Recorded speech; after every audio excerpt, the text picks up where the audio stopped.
Hi, in this video we are discussing the solutions of section C of the sample paper, and section C is having two case study. On that, each case study have 5 questions.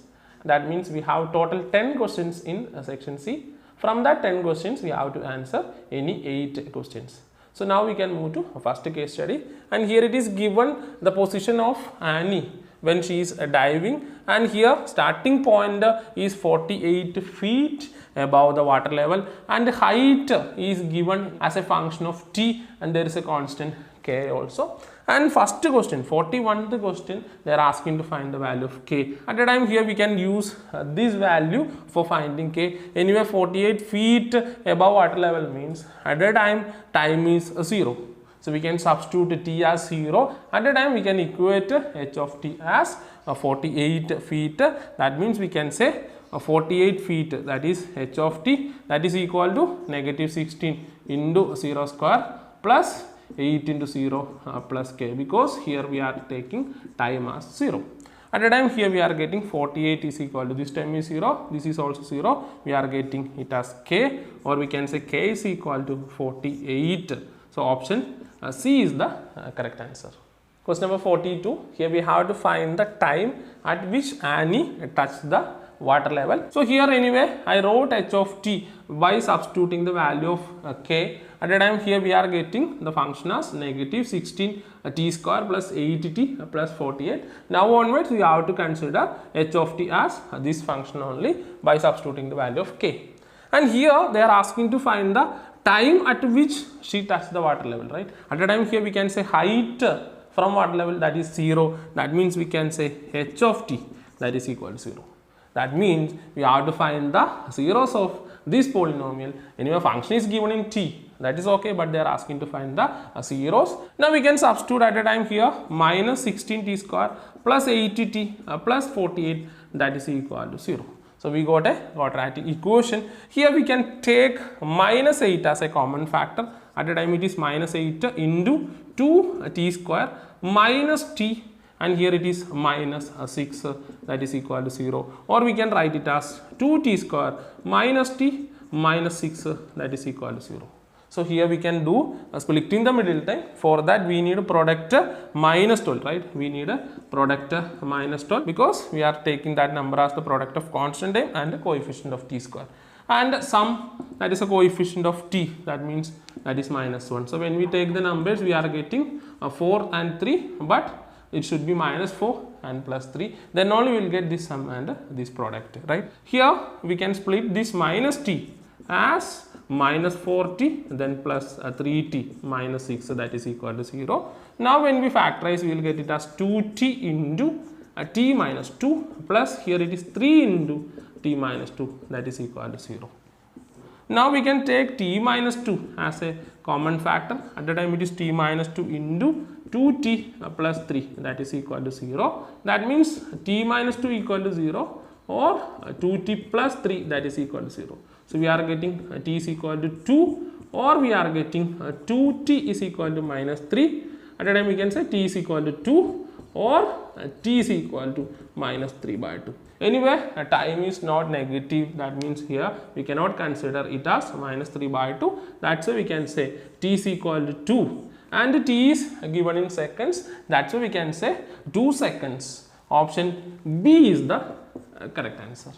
Question number 43, here it is given p of t is the polynomial and it is representing the height of Rita, and for that polynomial zeros are given minus 1 and 2. So from this one we can find the sum of zeros, that is minus 1 plus 2, that is a positive 1, and we can find the product of zeros, that is minus 1 into 2. At the time we are getting minus 2. And we studied if we have sum and product of zeros, the polynomial is x square minus sum of x plus products. So this is one polynomial with a given sum of zeros and the product of zeros. And if we take any multiple of this one, will also have the same sum of zeros and the same product of zeros. And here we are applying that concept, and here polynomial is given in terms of t, and here we found the sum of zeros and the product of zeros. At the time we can say t square minus sum of zeros, that is 1 then into t plus then product of zeros, that is minus 2, or we can say t square minus t minus 2 is a polynomial satisfying this condition, but it is not there in the option. That's why we are checking another options, option C and D. There you can see it is 24 t square, right? So that's why we can multiply this polynomial with the 24. At a time it is 24 into t square minus t minus 2, that is equal to 24 t square minus 24 t and minus 48, but this is also not there in the options. That's why we have to multiply this polynomial with the minus 24. So minus 24 of t square minus t minus 2, that is equal to minus 24 t square plus 24 t, and here this plus 48. So this is there in the option. That's why option D is the correct answer. Question number 44. Here it is given Q of t is the position of Anu, and for that here sum of zeros and product of zeros are directly given. So here we have to apply the same concept, k into x square minus sum of zeros into x plus product of zeros will give the polynomial with the given sum and product.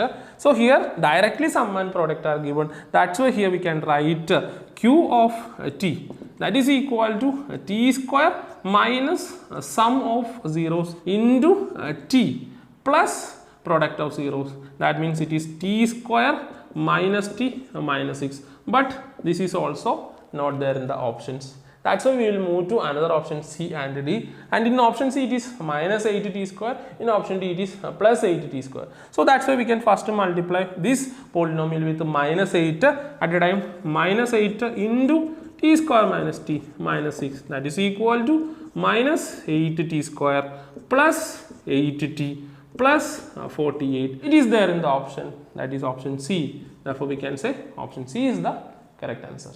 Question number 45. Here it is given 1 0 of this polynomial is negative of the other. That's why we can take alpha, that is equal to negative beta, and if we take that to left side we can say alpha plus beta, that is equal to 0. That means if 1 0 is negative of other means sum of zeros will be 0.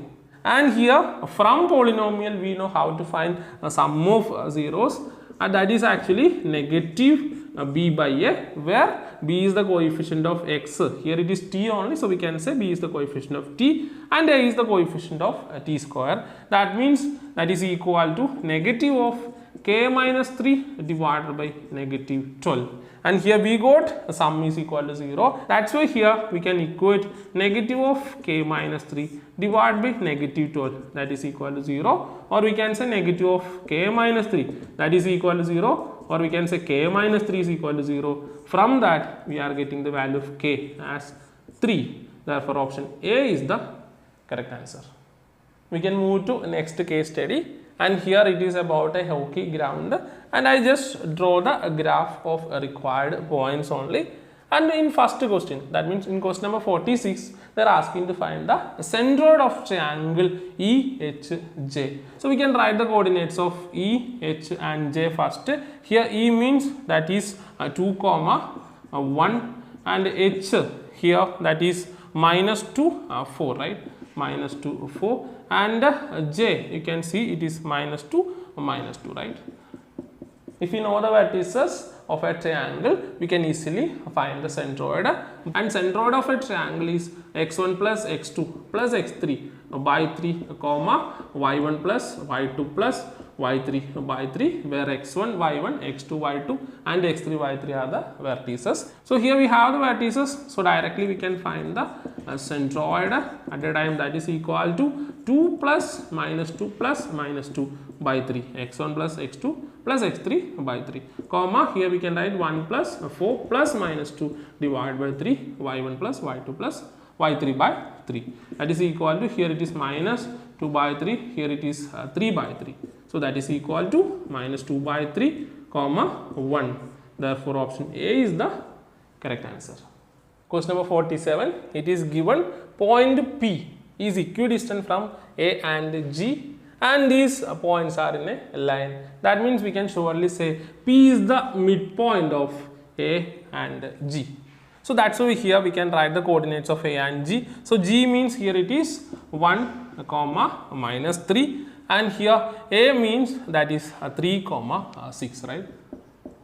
Directly we can find the midpoint, that is x1 plus x2 by 2, y1 plus y2 by 2. That means here we can say it is 1 plus 3 by 2, here it is 6 plus minus 3 by 2, that is equal to 4 by 2 comma 3 by 2, or we can say that is 2 divided by 3 by 2. Therefore, option C is the correct answer. Question number 48, here they are asking to find a point on x-axis which is equidistant from the points I and E. So here we can write the coordinates of I, that is actually minus 1, 1, right? And we can write the coordinate of E. At the time we are getting it as 2, 1. And generally we will take the required point like x, 0. Why? Because means this point is on x-axis, therefore y coordinate will be 0. And then we will find the distance between x, 0 and minus 1, 1, and we will equate that distance with the distance between x, 0 and 2, 1, and we will simplify, we will get the value of x. After that we will write the point like x, 0. That's the general method of answering for this type of question. But here for this particular question we can easily answer. Why? Because mean here I and E directly it is parallel to x-axis, right? At the time here we can see when we find the midpoint of these, anyway we will get it as 1 by 2, 1, right? Why? Because means here it is minus 1, here it is 2, means total distance is 3. So at the time half of that distance, that will be 1.5. So from here if we subtract 1.5 here, that's the point, or from here also if we subtract, that's the point. And if we just take that to x-axis, this point is equidistant from I and E. So directly we can say then this point will be 1 by 2, 0. Therefore option A is the correct answer. Question number 49, here they are asking to find the coordinates of Q, and it is given K, Q and E are collinear, and the distance of Q from K is twice the distance of Q from E. That means we can say if it is 1 unit, then this will be 2, right?